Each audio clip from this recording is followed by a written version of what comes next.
Un après-midi d'octobre, alors que le soleil commençait à se coucher, Linda Foster s'activait dans le service de pédiatrie du Massachusetts General Hospital. Bien qu'elle soit infirmière depuis 12 ans, voir les sourires des enfants restait sa force motrice. « Linda, n'est-il pas temps d'aller chercher votre enfant ?» lança sa collègue Nancy. Linda regarda sa montre et poussa un petit soupir. « Je finirai dans environ 10 minutes, dit-elle. David a dit qu'il pourrait rentrer tôt aujourd'hui, donc il devrait pouvoir venir chercher Tommy. » Comme appelé par son nom, son smartphone sonna, le nom de son mari apparut à l'écran. « David, qu'est-ce qu'il y a ?» Désolée Linda, une réunion imprévue est survenue et je ne pense pas pouvoir venir chercher Tommy. Linda fronça les sourcils. D'accord, je demanderai à Nancy si je peux partir un peu plus tôt. Après avoir raccroché, Linda termina rapidement ses tâches restantes, remercia sa collègue et quitta l'hôpital. Elle marcha d'un pas vif vers l'école maternelle. En arrivant, elle put voir son fils Tommy à travers la fenêtre de la classe, ses yeux ronds et ses cheveux bruns bouclés. Il dessinait avec une expression trop sérieuse pour un enfant de 5 ans. Le simple fait de le voir fit disparaître la fatigue de Linda. « Tommy, maman est là. » Tommy leva immédiatement les yeux, sourit, sauta de sa chaise et courut vers elle. « Maman, regarde, regarde. J'ai dessiné un dinosaure. » Linda prit son fils et l'embrassa sur la joue. « C'est magnifique. On le mettra sur le réfrigérateur en rentrant à la maison. » Quand les deux rentrèrent à la maison, il y avait un message de David, « Je serai en retard aujourd'hui, allez-y et mangez sans moi. » Linda poussa un petit soupir. Son mari travaillait dans une société de promotion immobilière et était très occupé avec un nouveau projet ces derniers temps. C'était un bon mari et un bon père, mais il était indéniable que son emploi du temps chargé empiétait sur le temps familial. « Où est papa ?» Tommy leva les yeux vers Linda depuis le canapé. Il dit qu'il sera en retard à cause du travail aujourd'hui. Faisons des macaronis au fromage, juste nous deux. Pendant la préparation du dîner, Linda appela sa mère. « Maman, quelle heure est la fête ce week-end ?» De l'autre bout du fil, la voix ferme de Barbara Watson résonna, 18 heures précises, ne soyez pas en retard. La mère de Linda, Barbara, était une ancienne professeure de lycée qui avait toujours accordé de l'importance à la ponctualité. Son perfectionnisme se reflétait dans la façon dont elle avait élevé ses filles, surtout Linda. Elle lui rappelait constamment que l'aînée devait avoir un sens des responsabilités. « Jennifer vient-elle » demanda Linda, mentionnant le nom de sa sœur. « Oui, elle a dit qu'elle amènerait son nouveau petit ami. » Il y avait de l'attente dans la voix de Barbara. Linda ne put s'empêcher de plisser les yeux. Sa sœur Jennifer changeait toujours de partenaires romantiques les uns après les autres, à chaque fois, leur mère s'attendait à ce que ce soit le bon. Et lorsque Jennifer rompait, elle la consolait en disant « pauvre chérie ». En revanche, le mariage de Linda était stable, mais elle recevait rarement des éloges de sa mère. « Je comprends que David viendra aussi, donc nous veillerons à ne pas être en retard. » Après avoir raccroché, Linda prépara une assiette pour Tommy. Assis à table, son fils commença à parler des choses amusantes qui s'étaient passées ce jour-là. En regardant son sourire innocent, Linda savoura son bonheur. Ce week-end-là, la famille de Linda se rendit chez sa mère, entourée d'un jardin bien entretenu en banlieue. C'était là que Linda avait grandi.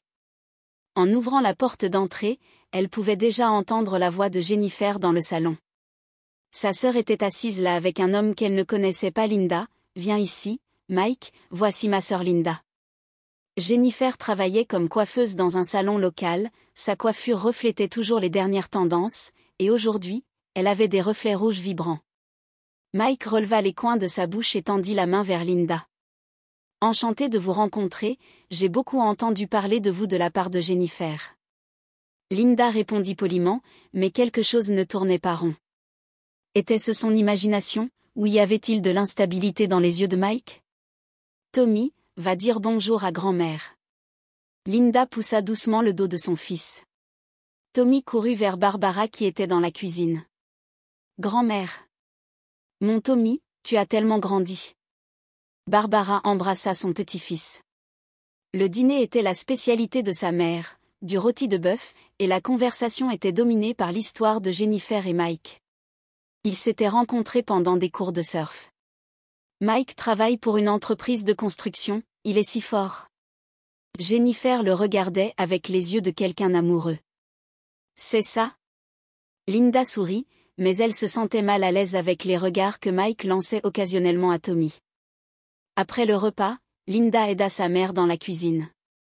Jennifer a l'air heureuse, dit Barbara avec satisfaction.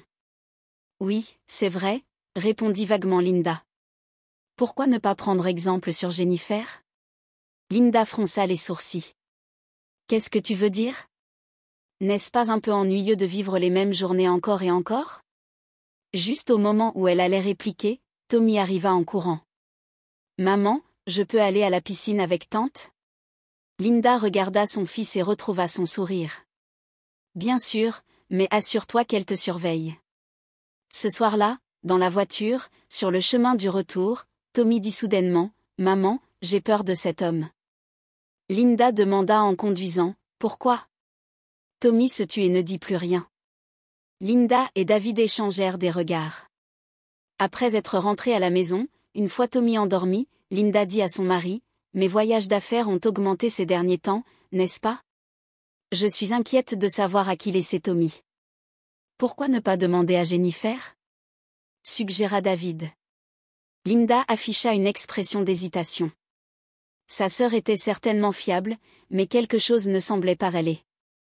Elle décida quand même de lui demander. J'appellerai Jennifer demain. Mon voyage d'affaires à Chicago a été prolongé jusqu'au mois prochain. Linda serra son téléphone portable en le disant à David. Le vent d'hiver de Boston se faisait entendre contre les fenêtres du salon. C'est dur, dit David en posant sa tasse à café et en passant son bras autour de ses épaules, mais c'est une chance de promotion, n'est-ce pas? Linda hocha la tête. Dans sa carrière d'infirmière pédiatrique, participer à un projet national de soins de santé pédiatrique était une occasion précieuse. Cependant, l'éloignement de son fils de 5 ans pesait lourd sur son cœur. Je suis inquiète pour Tommy, dit-elle en regardant par la fenêtre. Tu travailles aussi tôt le matin et tard le soir. Demandons à Jennifer, suggéra David.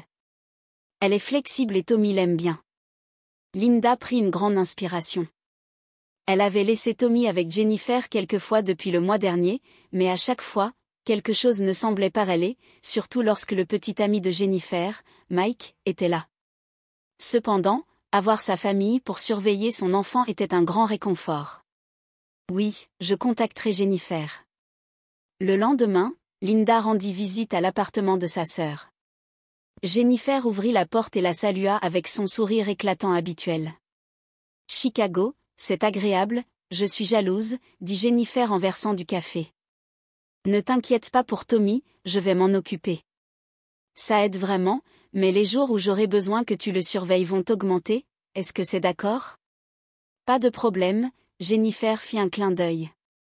Je peux adapter mes horaires et Mike adore les enfants, donc il aidera. Au moment où le nom de Mike fut mentionné, l'anxiété se répandit dans la poitrine de Linda. Elle serra sa tasse. Mike? Il vient souvent?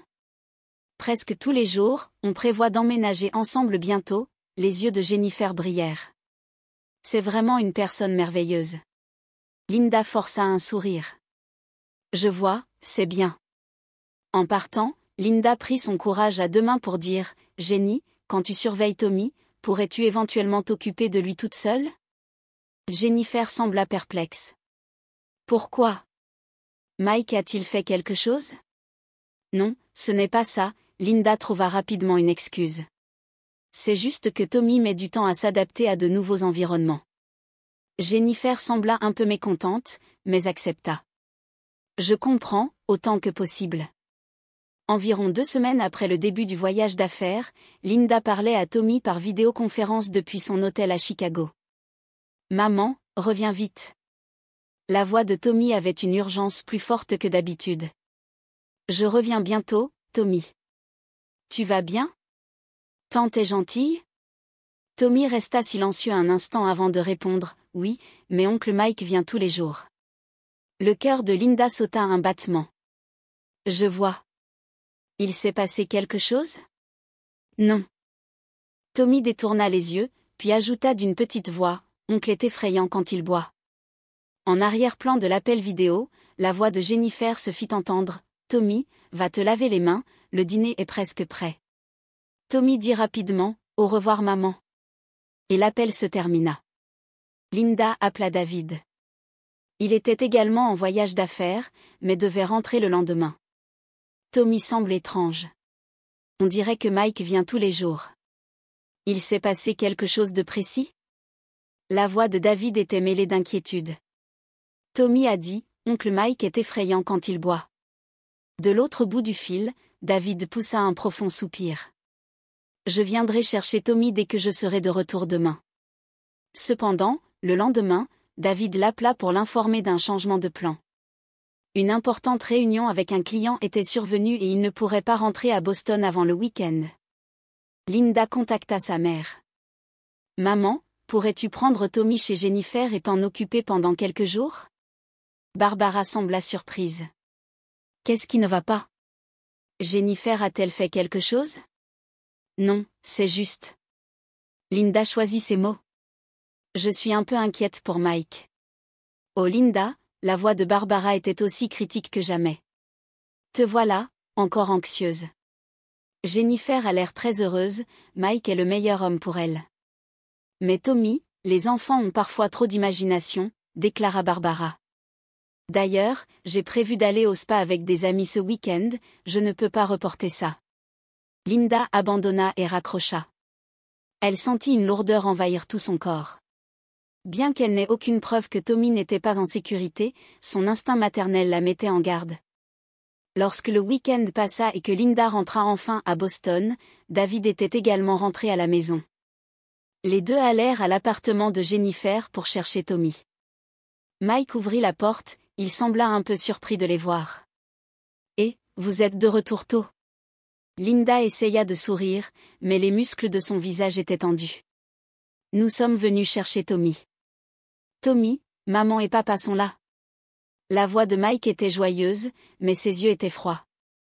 Tommy sortit du salon dès qu'il vit ses parents, il se précipita et s'accrocha aux jambes de Linda. « Tu vas bien ?» demanda Linda en caressant la tête de Tommy. Tommy hocha la tête, mais il n'avait pas sa vitalité habituelle. Linda remarqua une petite ecchymose sur son bras. Elle fronça les sourcils. « Qu'est-ce qui s'est passé ici? »« Je suis tombée, » répondit Tommy d'une petite voix, dans les escaliers. Jennifer pointa la tête de la cuisine.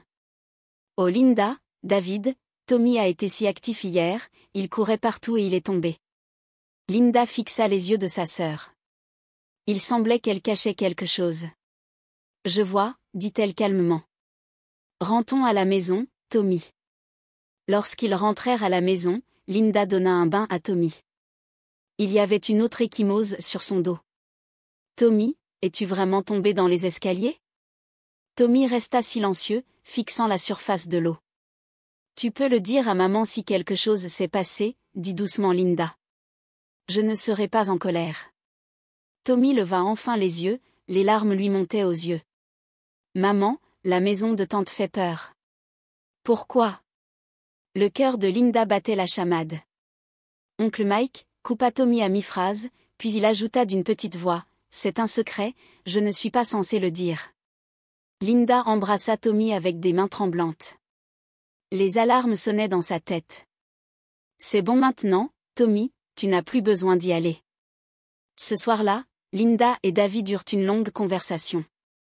Ils contactèrent à nouveau Barbara et lui expliquèrent la situation, mais elle les congédia. « Vous exagérez toujours, Jennifer est la meilleure tante. » Linda abandonna et raccrocha. Dehors la fenêtre, la neige avait commencé à tomber doucement.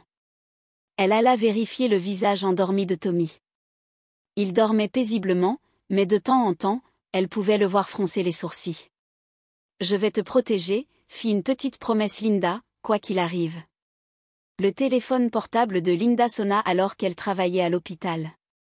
Elle hésita un instant devant le numéro inconnu, mais pensant que cela pouvait être un message important, elle répondit au téléphone dans un coin du poste des infirmières. « C'est bien Linda Foster ? La voix d'une jeune femme se fit entendre.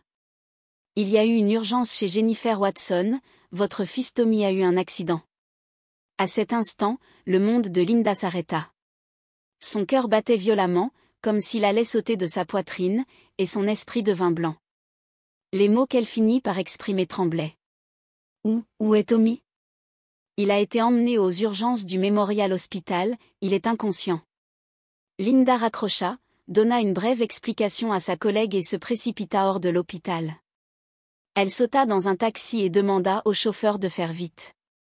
Le paysage de la ville vu de la fenêtre de la voiture semblait un autre monde, lointain. En arrivant au Memorial Hospital, Linda se précipita à l'entrée des urgences. Après avoir donné le nom de son fils au poste des infirmières, elle fut immédiatement guidée. Au moment où elle ouvrit la porte de la salle de traitement, les genoux de Linda faillirent céder. Le petit corps de Tommy était entouré de divers équipements médicaux, son visage était pâle et sa tête était enveloppée de bandages. Tommy. Elle se précipita vers le lit de son fils. Le médecin traitant s'approcha. Madame Foster, votre fils a subi une noyade et des traumatismes crâniens. Il est actuellement sous assistance respiratoire, mais son état est extrêmement critique. Pourquoi est-ce arrivé? La voix de Linda tremblait. Le docteur expliqua calmement, il a été retrouvé dans la piscine chez sa tante. Il a peut-être frappé sa tête en tombant. À ce moment-là, la voix pleurante de Jennifer se fit entendre du couloir. Linda se retourna et vit sa sœur en pleurs, entourée de médecins. Mike n'était nulle part. Jennifer. Appela Linda d'une voix basse. Sa sœur leva les yeux et vit Linda aux yeux rouges et gonflés. Linda, je suis désolée, je n'ai détourné les yeux que quelques minutes. Linda repoussa la main de Jennifer. Pourquoi Tommy était-il près de la piscine en hiver? Mike chauffait le jacuzzi, je répondais juste au téléphone quand je suis revenue, Tommy était. Les mots de Jennifer furent noyés par les larmes. Linda ne put rien dire. Dans son esprit, la voix de Tommy disant « La maison de tante fait peur » résonnait à plusieurs reprises. David arriva 1 heure plus tard, le visage pâle et les yeux grands ouverts de peur. Pourquoi? Linda pleura dans les bras de son mari. Les deux s'assirent de chaque côté du lit de Tommy, tenant les mains de leur fils. Tommy, maman et papa sont là, murmura Linda. S'il te plaît, réveille-toi. Cette nuit-là, les médecins firent de leur mieux, mais les dommages cérébraux graves et les complications dues à l'eau pénétrant dans les poumons étaient trop durs pour le petit corps de Tommy. Le lendemain matin, le docteur leur dit « Je suis désolé, mais il n'y a presque plus d'activité cérébrale. Il approche de ce que nous appelons la mort cérébrale. » Linda était sans voix.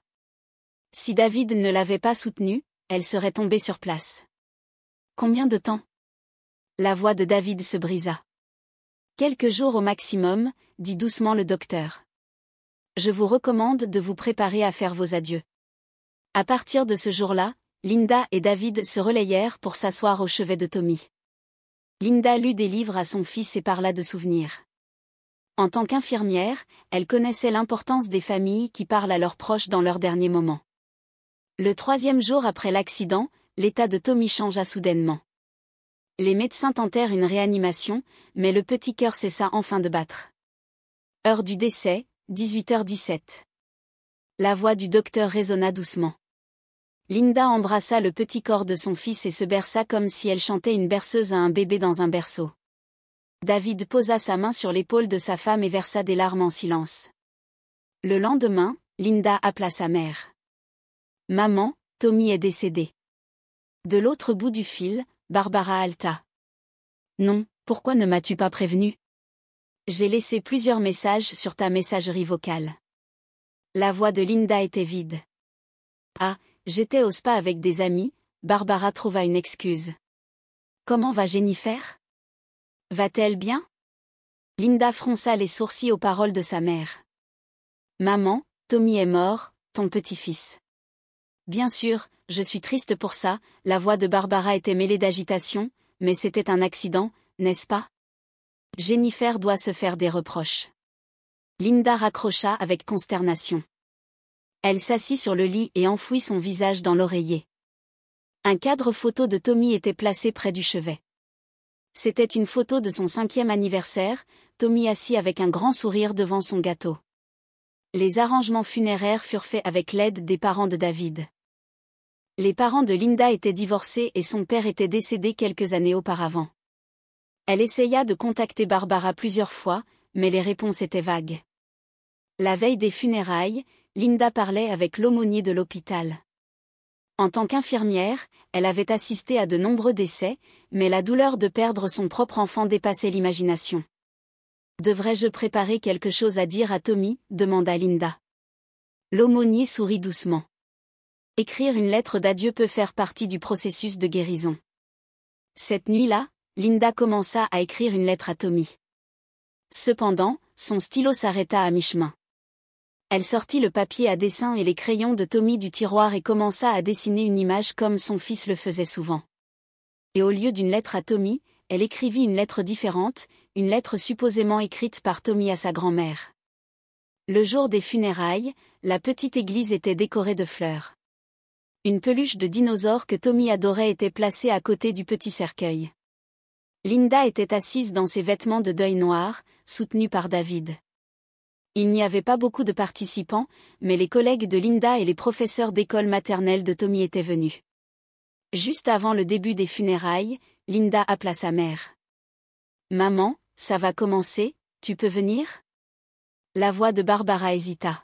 « Linda, je suis vraiment désolée, mais Jennifer n'arrête pas de pleurer à cause du choc de sa rupture, je ne peux pas la laisser seule. » Linda poussa un rire froid de l'autre bout du fil. « Une rupture, alors que Tommy est mort ?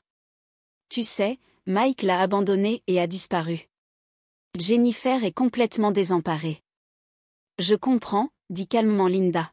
« Je vais aux funérailles de mon fils. » Après avoir raccroché, Linda prit une grande inspiration. David s'approcha et lui prit la main. « Barbara, elle ne vient pas. » La voix de Linda était creuse. Jennifer pleure à cause d'une rupture. La colère apparut sur le visage de David. Incroyable. Les funérailles commencèrent et le petit cercueil fut placé devant. Linda se leva et fit un pas en avant, se tenant devant le cercueil. Elle tenait la photo de Tommy. Il n'y avait pas de larmes dans ses yeux, elles avaient séché. « Tommy, maman t'aimera toujours », murmura-t-elle. Les participants regardèrent silencieusement. Linda toucha enfin le cercueil de Tommy et retourna tranquillement à sa place.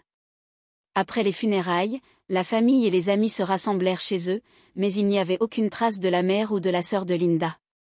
La nuit, après que tout le monde soit parti, Linda pleura enfin. « Pourquoi ma famille n'est-elle pas venue ?» pleura-t-elle le visage enfoui dans la poitrine de David. David embrassa sa femme. « Nous sommes une famille, Linda. » Tard dans la nuit, Linda se leva tranquillement et alla dans le bureau. Elle sortit la lettre qu'elle avait écrite au nom de Tommy, la mit dans une enveloppe, l'adressa et la plaça près de son oreiller, ayant l'intention de la poster le lendemain matin. Une semaine passa. Linda ne pouvait pas retourner au travail et était en congé.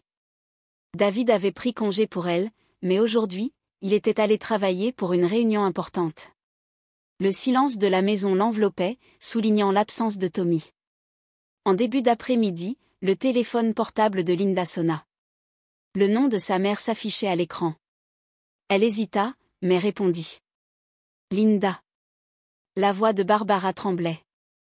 La lettre, une lettre de Tommy est arrivée. Linda prit une inspiration. C'était comme prévu. « Oui, » répondit-elle calmement. « Qu'est-ce que c'est ?» La voix de Barbara était mêlée de confusion et de peur. « Qu'est-ce que ça signifie ? Tu l'as lu, n'est-ce pas ?» La voix de Linda était aussi froide que la glace.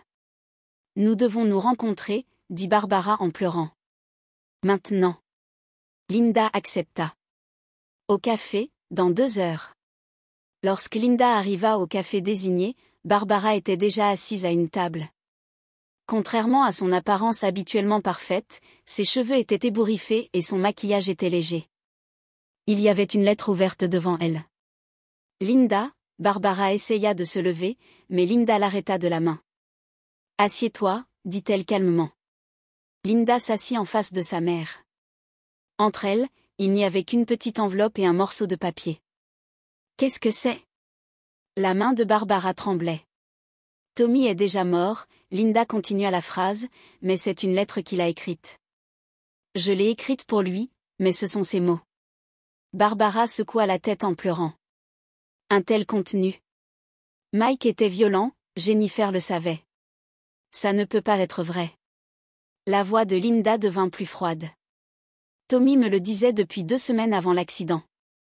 Oncle Mike est effrayant quand il boit, mais Jennifer. Jennifer savait. Linda pointa du doigt la lettre. Tommy l'a écrite, n'est-ce pas? Tante voit, mais ne m'aide pas. Barbara se couvrit le visage des 2 mains. Je n'arrive pas à y croire. La police traque Mike, annonça calmement Linda. Le corps de Tommy présentait de multiples blessures anciennes datant de plusieurs semaines avant l'accident, mais tu le savais aussi. Les yeux de Linda perçaient sa mère. La raison pour laquelle tu n'es pas venue aux funérailles, ce n'était pas à cause de la rupture de Jennifer, tu avais peur de faire face à la vérité. Barbara hocha la tête en pleurant. Jennifer m'a appelé, elle a avoué que le jour de l'accident, Mike était ivre.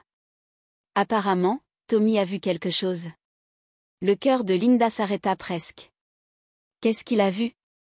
Mike prenait de la drogue, il semble que Tommy l'ait vu et ait dit qu'il le dirait à papa, alors. Barbara bredouilla. Ils ont donc essayé de faire taire Tommy. La voix de Linda tremblait de colère. Barbara secoua la tête. Mike voulait juste le menacer, mais Tommy a eu peur et s'est enfui, puis est tombé dans la piscine, et Jennifer a couvert ça. Linda continua. Mike s'est enfui.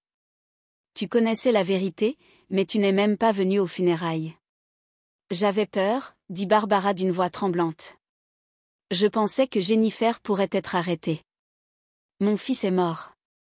La voix de Linda résonna dans le magasin et les clients des environs se retournèrent. Elle baissa la voix. Tu n'es pas de la famille. Barbara fixa la lettre. Cette dernière partie. Grand-mère, je te regarde du ciel, ne pardonne pas les méchants. Ce sont les mots de Tommy. Linda se leva. Je vais à la police, j'ai l'intention de tout leur dire. Attends. Barbara se leva précipitamment. J'irai avec toi. Linda regarda sa mère. La détermination était apparue dans les yeux de Barbara. Vraiment? J'ai dit à Jennifer, dit Barbara tranquillement. Elle a aussi l'intention de se dénoncer. Dans la voiture, Barbara raconta tout. Le jour de l'accident, Mike prenait de la drogue et Tommy l'avait vu.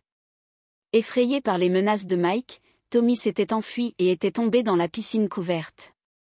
Jennifer avait découvert l'accident, mais l'avait signalé comme un simple accident pour cacher sa collusion avec Mike. Mike s'était enfui juste après l'accident, dit Barbara.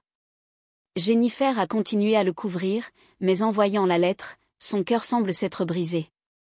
Lorsqu'elles arrivèrent au poste de police, Jennifer était déjà là, étonnamment.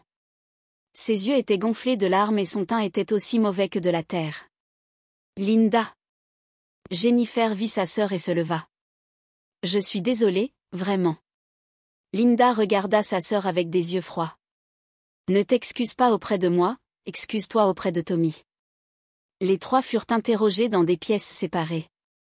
Linda raconta tout, les changements de comportement de Tommy, ses inquiétudes avant de le laisser et le contenu de la lettre. Le soir, un policier s'approcha de Linda. Madame Foster, nous avons arrêté Mike Donovan. Nous l'avons attrapé à la frontière de l'État. Linda hocha la tête. Merci. Votre sœur risque également d'être inculpée pour falsification de preuves et homicide involontaire, continua l'officier. Votre mère continuera à coopérer en tant que témoin important. Linda hocha la tête silencieusement.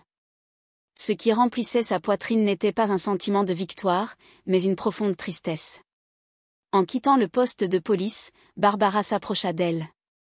Linda, peux-tu me pardonner? Linda fixa sa mère. Ça prendra du temps, mais je pense que Tommy te pardonnerait. Lorsqu'elle rentra à la maison, David l'attendait.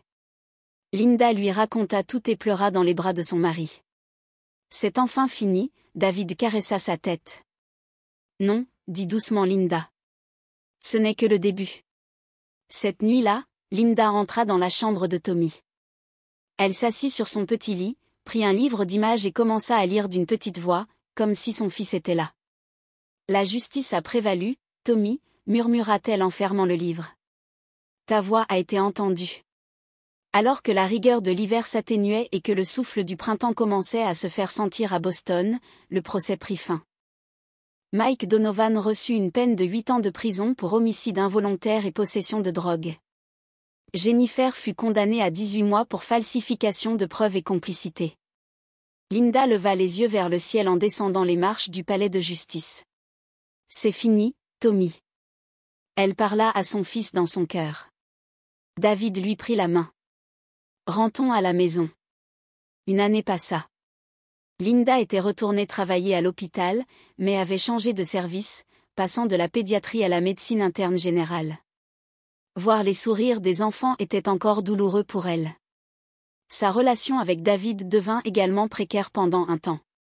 Les différences dans la façon dont il pleurait créaient parfois un fossé. David s'immergea dans le travail tandis que Linda portait tranquillement son chagrin. Cependant, avec l'aide de consultations, les deux se rapprochèrent progressivement.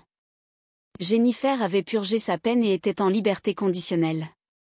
La rumeur disait qu'elle avait quitté Boston et commencé une nouvelle vie sur la côte ouest. Son contact avec Linda restait rompu. Barbara avait emménagé dans une maison de retraite, plus pour des raisons autres que de santé, probablement parce qu'elle avait peur des regards des voisins. Linda lui rendait visite une fois par mois. Au début, il y avait de nombreux moments de silence, mais progressivement, les conversations commencèrent à émerger. J'ai reçu une lettre de Jennifer, dit Barbara à Linda un jour. Elle enseigne dans une école de beauté en Californie. Linda hocha la tête. Je vois. Vas-tu la contacter? Linda regarda par la fenêtre. Je ne sais pas encore. Le jour du 3e anniversaire de la mort de Tommy, Linda et David se rendirent au cimetière. La petite pierre tombale était gravée du nom de Thomas David Foster, aimé pour toujours. Linda déposa des fleurs fraîches et toucha doucement la surface de la pierre. David, je veux avoir un enfant, dit doucement Linda. Son mari la regarda avec des yeux surpris. Vraiment. Ça ne remplacera pas Tommy, continua Linda, mais je pense que nous avons encore une place à donner de l'amour. David l'embrassa. Oui, nous en avons. Alors qu'il quittait le cimetière, Barbara attendait devant la porte. Elle vit sa fille et son gendre et s'approcha timidement. Puis-je venir avec vous, demanda-t-elle après un moment d'hésitation. Linda hocha la tête. Les trois restèrent silencieusement devant la tombe. Je veux parler à Tommy, dit Barbara d'une voix tremblante. Je veux demander pardon. Linda posa sa main sur l'épaule de sa mère. Il n'y avait pas de mots, mais c'était le début de sa propre forme de pardon. Sur le chemin du retour, les trois s'arrêtèrent dans un café. Barbara dit soudainement, « Qu'est-ce que tu penses qu'est une famille ?» Linda prit sa tasse de café. « Ce ne sont pas les liens du sang, » répondit-elle doucement. « C'est le lien qui protège les uns les autres et chérit la vérité. » Les larmes montèrent aux yeux de Barbara. « J'ai échoué, mais il y a encore l'avenir. » Linda sourit faiblement. Dehors la fenêtre, la lumière du printemps illuminait brillamment la ville. La saison de la nouvelle vie les enveloppait doucement.